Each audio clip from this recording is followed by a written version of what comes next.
We have some of the most beautiful parts of the state. We have some of the most historical parts of the state. We have some of the most precious environmental parts of the state. It makes it a very special place. This road is full of cars and it needs to be sorted out. It needs to be sorted out for parents dropping off and picking up kids.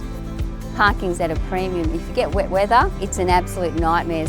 This is going to be really exciting to finally see no puddles and designated parking spaces, which will make it so much easier for people.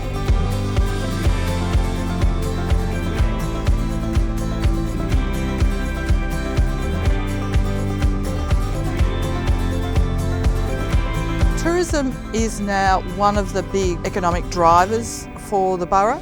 We actually need visitors to come to the town. They spend their dollars, they enjoy our place, they understand how precious it is.